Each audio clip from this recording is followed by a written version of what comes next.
Hey, it's Melcher Moore here, walking into the Lutheran Church in Jacksonville, Wyoming. We're going to listen to gubernatorial candidate Brent Bien, see what he has to say. I'm here today to learn about Brent Bien, who is running for governor. I, at this point, don't know very much about him, so I'm here to learn what his platform is and why we should be voting for him. And it is so good to be over here in Teton County. My first question is to you guys is, who are we? We are Wyoming. We're Americans. We are Americans, folks. We are part of the greatest civilization in the history of the world, hands down. You know, we live in the greatest nation and the greatest, really the greatest state, the greatest nation in the history of the world.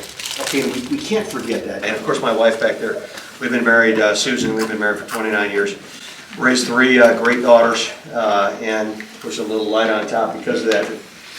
But I think traveling around the state, one thing I've seen is that the folks are downtrodden, they're whipped. I mean, they really are.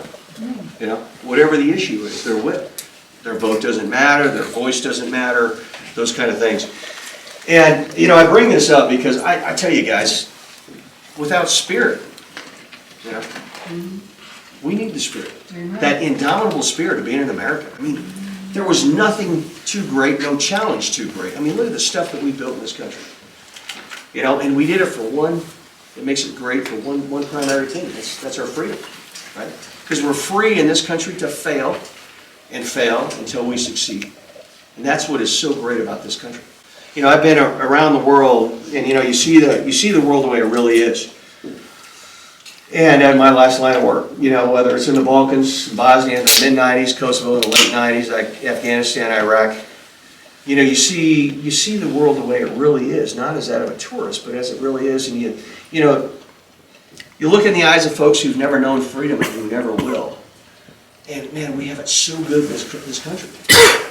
You know, it's so good, and it's worth fighting for. I mean, it really is, because there's no nation in the history of the world that's brought more wealth to the world in this country. It's all capitalism, free market economics. I mean, that's what it's all about. But we have to remember who we are. But folks, this was never a bucket list thing for me to do. You know, I did spend almost 3 decades of my life as a Marine Corps officer, retired as a colonel. And when I retired at the end of 2019, I took a job over at Bighorn Airways in Sheridan because I flew. I was an aviator in the Marine Corps. And the governor's response to COVID, I did not agree with it one bit. Okay, restricting my liberty, restricting your liberty. And then, of course, our legislature had a special session at the end of 2020. You guys remember that? And they did nothing to protect our liberty again. Okay, and that's when I said I've had enough. So I resigned my job there at Bighorn Airways. Of course, I was looking for somebody to do this because, like, you know, I've always kept up on current events, foreign events, international things, and that's really one thing I focused on in my last line of work, is all these external threats, the globalist takeover of America. And we've really seen what the power of the dollar can do to our elections, whether it's at the national level, whether it's the state level or the local level, on how quickly they're willing to sell us out. And we have to remember that without our freedom, we have nothing. You know, so whether it's taxes, whether it's regulations, whatever it is, it's all infringing upon our liberties.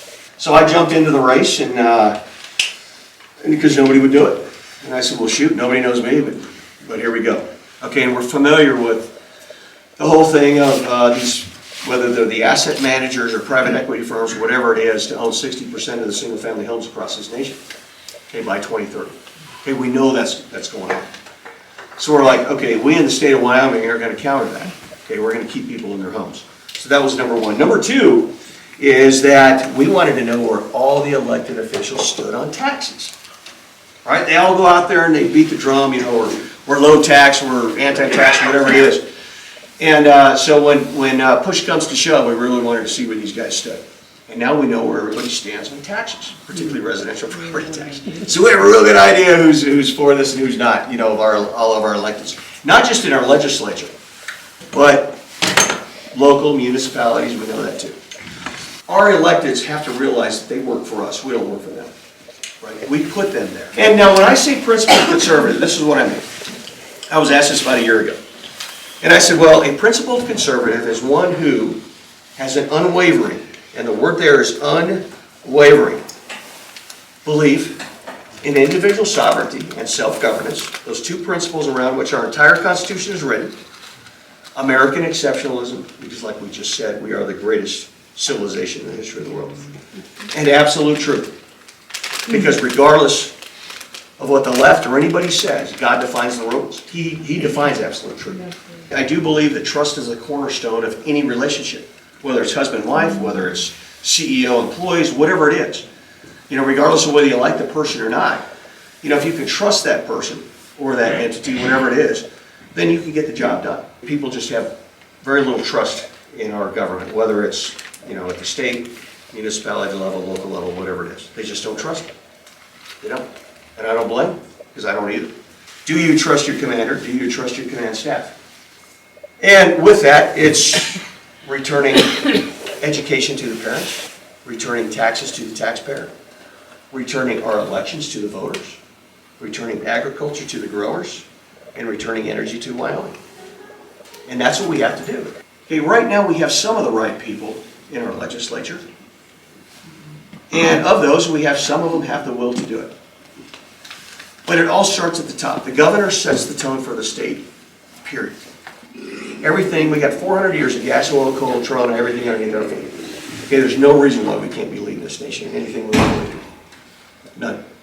But for too long now, you know, we've had these politicians that have sold this state out to the highest bidder, right? And by the weak politicians, really, that you know, they fail to protect our constitutional liberties and protect our state from corporate takeover. And we're seeing it. We see it all the time. We see it with all the wind energy projects you guys have seen that are going around the state. I mean, all this stuff. People come to Wyoming to get away from that. Right? And we have 4,000 more coming. 4,000 more turbines coming. You know, it's crazy, all these permits that are already stacked up. It's like, what are we doing in Wyoming? The thing is, we don't get any tax benefit off of this. So why are we destroying our landscapes for this kind of thing? You know, why are we succumbing to the West Coast? Why are we doing those kind of things? It just doesn't make any sense. But then when you look at it, you look at all the federal subsidies that are coming down, which is all our taxpayer money, right? It's all tax revenue. It doesn't matter if it's federal, it doesn't matter if it's state. It's all taxpayer money that's subsidizing all of this. And it's growing us deeper and deeper and deeper in debt. $38 trillion in debt nationally is completely unsustainable. This trajectory we have in this state, $11.1 billion for a biennium budget, is unsustainable. It's just not going to work, you know, with 587,000 of us. It's not going to work anymore. So we got to look at reinstilling discipline and accountability in government. You know, every staff that I put together, it was typically smaller than my predecessor, but it was one of those things with the right people in there. You got it done. If you got to verify what they're doing, then why in the world you put them in there in the first place? Right? When I get in there of getting rid of residential property tax, get rid of the fuel tax, okay, the 24 cents per gallon, then the 4 cents for aviation fuel per gallon, and also cut state sales tax by 1%. In all, that's about $1.1 billion. That's substantial, right? Now, on that $34 billion that we have in the bank, and we're the wealthiest state per capita in the nation, hands down. No state even comes close to one. We made $1.86 billion in interest last year. We can pay for this without a problem. Now, you're going to hear from all the other opposition out there that, oh, we can't do that. And I know you guys get a lot of this county's residential property tax. I mean, I've seen all the numbers. All it is a matter of changing the funding model. That's all it is. Yeah. That's all it is. Same thing with all these other counties. It's just changing the funding model. And the reason why nobody wants to do it, one, it takes a little bit of work. Two, people are lazy. That's just the way it is. You know, they don't want to do it. So we got to force this. We got to force the issue. Okay, we have to force the issue. But I will tell you, like I say, whenever I've taken over anything, I want to know where my zero is. I want to know where my baseline is. And the only way to know that is to audit, and audit, and audit. Okay, and I want to know what it really takes to run this state. Because like I say, for the past 35, 36 years, we have no idea what it really takes to run this state. And we've grown government so much, and one of the reasons why this state was shut down, I guess, for COVID, was for the ARPA money. Yeah. The $6 to $7 billion we got in ARPA. So it comes down to, you know, what's the price of your liberty? Well, to me, there's no price on it. It's priceless. And, you know, we're just going to have to do that, guys. We're going to have to figure out what are essential services of government and what are non-essential services of government. And none of my policies, not a single one of them, are regressive. It's all about getting us back to a state of normal. That's all it is. You know? And we got to do that. We have to start doing these kind of things because, like I say, fiscally, it's unsustainable into the future. It really is. For elections, okay, I want the primary means of tabulation to be hand count paper ballot, and we can talk more about that. Hi, Annette Osnos. Just a really quick question. Have you ever worked at an election polling site? Have you counted absentee ballots, or have you been at a poll yourself working? I'm just curious. I have not done Okay. that. I haven't. The reason I ask is because it's a very interesting process. It's very highly regulated. Absentee ballots are in metal boxes tied with wires. You literally have to promise basically your firstborn child and sign over that what you're doing is completely on the up and up. If someone's ballot comes in from Europe, let's say, a military person, and it's been damaged, we have to redo that ballot, and 3 additional sets of eyes have to look at it.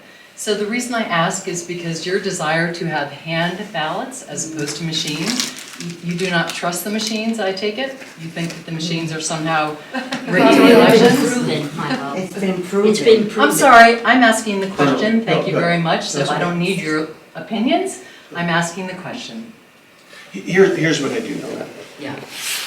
Is we brought in nationwide experts, forensic experts on this with elections. Okay, and we brought in the only guy nationally who's been able to hack in to ESNS and Dominion, and he was able to do it in 7 minutes in front of the Pennsylvania legislature. Here's what we don't know if anything's actually happening in the machine, but nobody can tell us contrary because we can't get past the initial testing of it, the logic and accuracy. We haven't been able to. In every county in the state prior to the last primary failed logic and accuracy testing. Every single county. We have all the documentation for it. For the general, arguably only 1 county passed, and that was Albany. We went back to 2022, same thing. Even serialization is incorrect. So we don't know what's going on in the machines. We don't know. Okay, we don't know. But nobody can tell us that that's true also. We also have, we do know that if there's the way the ballots are folded, that they could be counted incorrectly as they go through the machine. But, I mean... Okay, please, it sounds like you have a big issue with trust. Well, no, I appreciate it. You know, I actually, all of you, I went to the workshop they had with the ballots. It was wonderful, you guys. There wasn't very many people, but actually, I learned a lot. And it makes me say, it's easy, it's really simple, and it's not hard to count these ballots. That the machines are messed up. It's been out there. I mean, if you do your research, not just the regular TV, you do your research, the machines are not good, okay? And I really wish we had another workshop like you had before. I don't know, I think it was the Republican Party. Was it, were you there? Yeah. I was there. It was so easy. We need to do that again because people don't understand. They're not educated on these ballots. They think it's going to cost a lot of money, it's going to take forever. Guess what? It was simple. Well, and just with the ballot initiative for taxes and with the ones about the elections, I mean, they were nonpartisan things. I mean, we were going around asking anybody, I mean, you know, to come and join. And the way I've always looked at things is, you know, if you're going to identify a problem or frame a problem, then at least provide a solution. So there's many different ways to hand tabulate. You know, we just showed one. But So anyway, that's kind of the deal. It is getting about, getting people's trust back in the system. Thank you, guys. Feel free to take sandwiches.